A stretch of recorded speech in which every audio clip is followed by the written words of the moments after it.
Hi, I'm Bob Hoglund of Bob Hoglund Incorporated.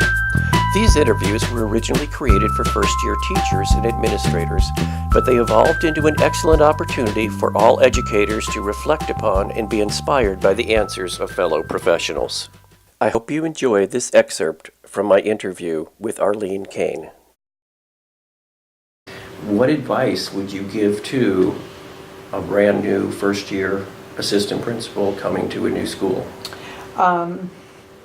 As a first-year assistant principal, I felt like I was a first-year teacher. I mean, I literally pretty much spent the whole year trying to keep my head above water and just make sure that I was, I would say I started in August, and it was probably around February when I really started to feel comfortable in decision making, and because suddenly I was in a new role, and even though I had made decisions before and were confident in those decisions, suddenly it was in a different place now. Was it the magnitude of them because they affect so many more people, or? It was absolutely the magnitude of them, and it was also that suddenly you're in a different role. And so what would different. that one piece of specific advice be based on? Definitely building relationships with your staff before you, because you have to consider perspectives, you have to consider culture of the school, you have to, and so in order to begin to be confident in those decisions that you make and have the staff trust you, you really need to be able to build those relationships first, because when you come in and just kind of start shoulding on people, right. you should, it doesn't make for a good transition. So would your advice be any different for a first-year teacher?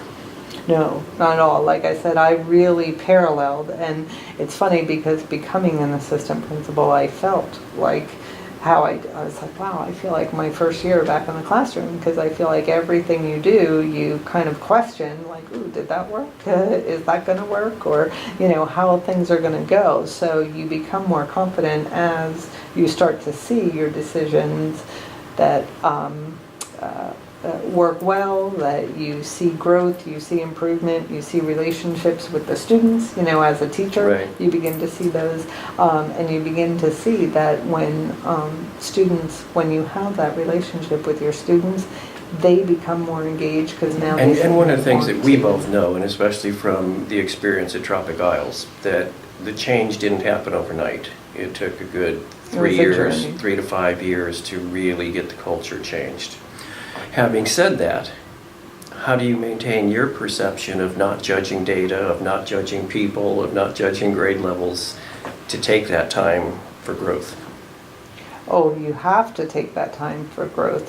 Because if you immediately were to come in and begin that judgment process, then that's automatically going to put people on the defensive, because if they've had systems in place, or especially coming in new to a school, and when you're trying to change that culture, it's really got to be that the culture is built by the people who are engaged in it. So if you don't give them the power to be able to do that, you're not going to get that culture change.